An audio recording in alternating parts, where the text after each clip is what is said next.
तरह से जब सुमति ने महाराज भीष्मक से कहा, हे प्रभु, हे महाराज, हमारी जो पुत्री है रुक्मिणी वो अब विवाह के योग्य हो गई है महाराज, अब उसके लिए कोई अच्छा सा घर और वर तलाश कीजिए। जब ये कहा है भीष्मक से, तो भीष्मक ने कहा है, हे प्यारी, तुमने ये बात ठीक बताई, हमें तो चिंता ही नहीं थी, और जिनके घर में पुत्री विवाह का योग्य हो जाए और माँ बाप को चिंता न हो, ये तो हो ही नहीं सकता।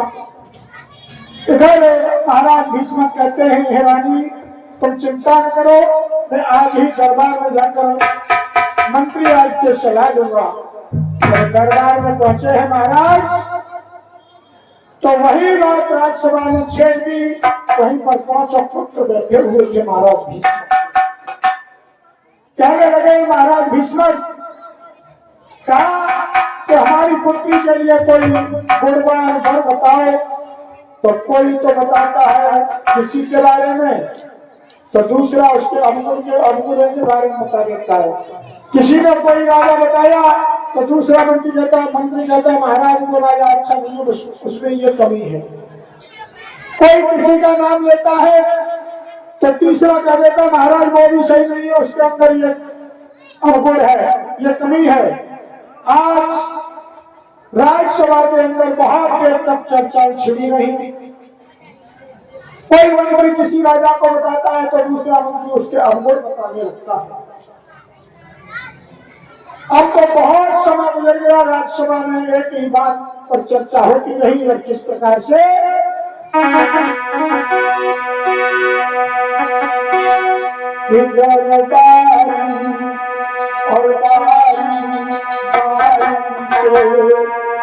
और राजन के नाम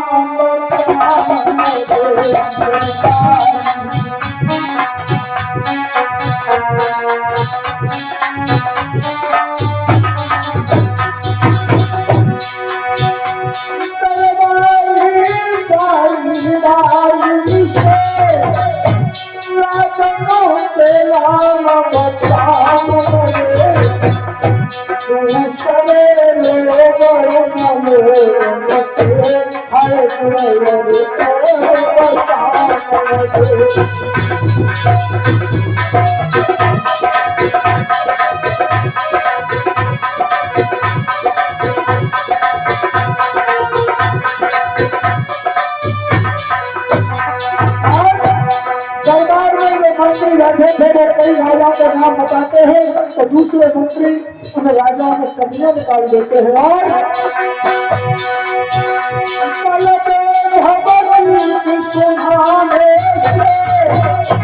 अब कोई भिखारी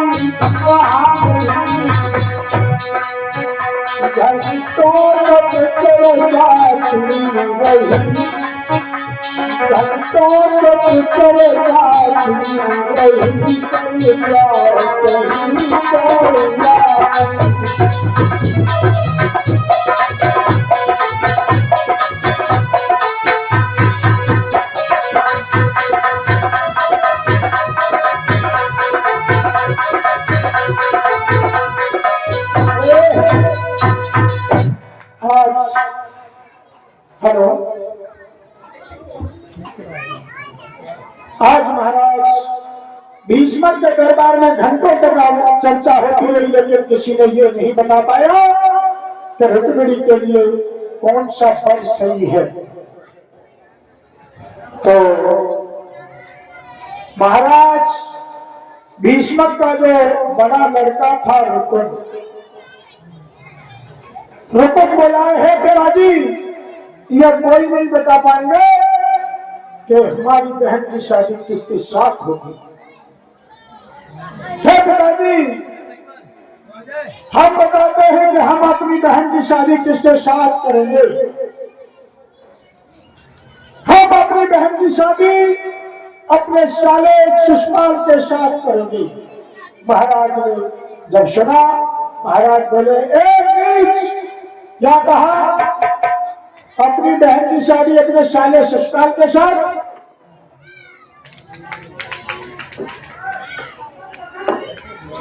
और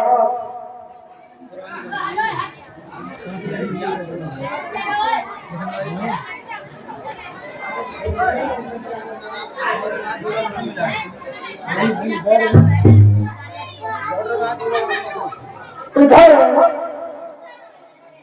महाराज कहने लगे हैं नीच, तू मेरी आंखों से ओझल हो जा, तुझे शर्म नहीं आई? तुझे ये शर्म नहीं है कि तू ये क्या कह रहा है? अपनी बहन की शादी और अपने साले की शादी करना चाहता है? कहने लगा पिताजी इसमें बुराई क्या है? जब उसने हमें अपनी बहन दे दी तो हम अपनी दे देंगे तो क्या है? महाराज कहने लगे हे दुष्ट, तू मेरी आंखों से ओझल हो जा। जब ये बात कही है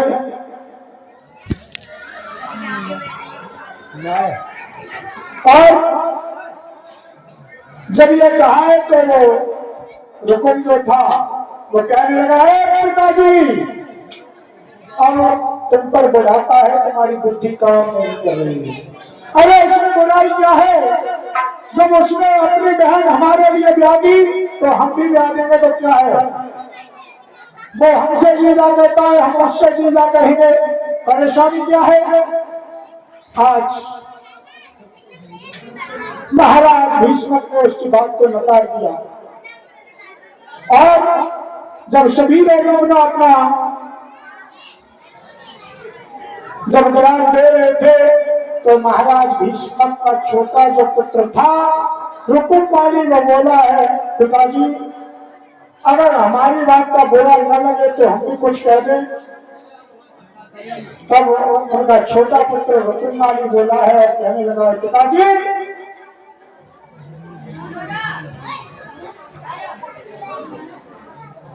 कहने लगा है कि हे तात कहो तो कर डालो मैं भी अपनी मन भाई को, यदि अनुचित कहीं निकल जाए तो छलिए बाल ढिकाई को।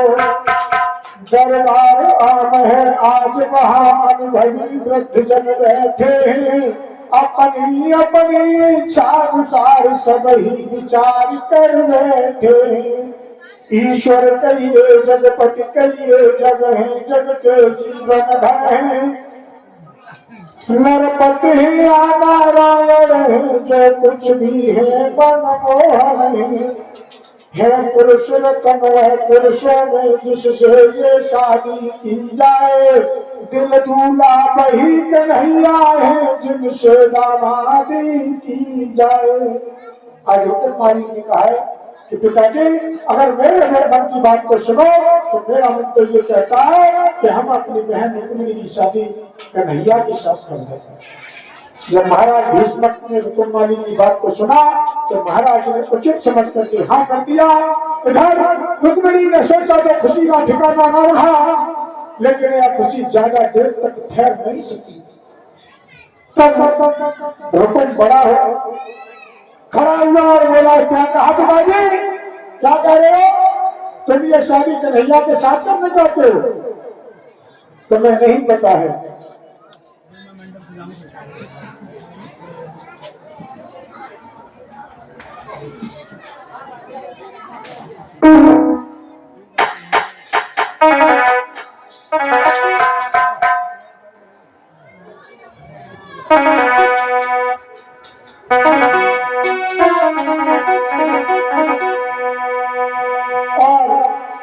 जब रुकुम खड़ा हुआ कहने लगा जैसे सुना कि पिताजी ने कन्हैया के साथ में रुक्मिणी की शादी को हाँ कर दिया।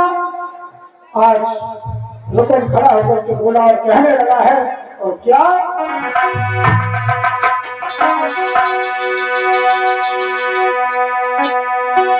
कि बोला अपना मुँह बंद करो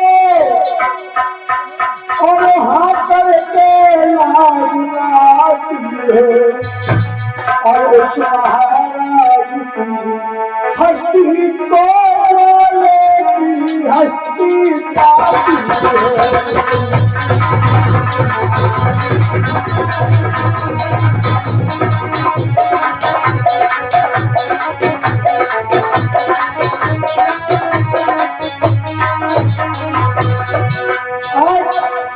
खड़ा हुआ है और कहने लगा है, पिताजी क्या कहा तुमने, ये अपना मोहम्मद पकड़ लो।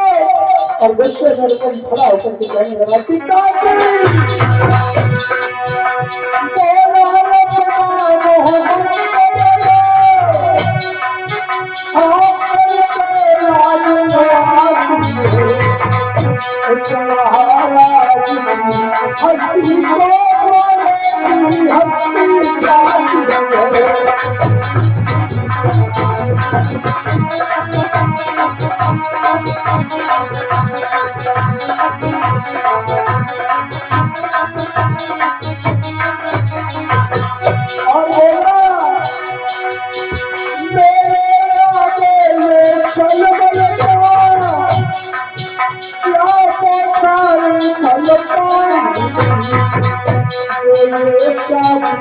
पति होगी तो चल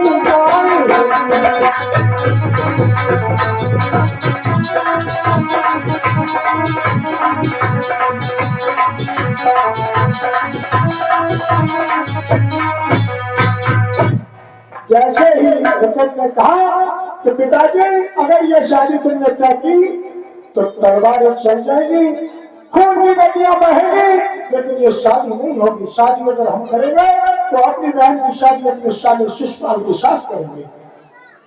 जब ये कहा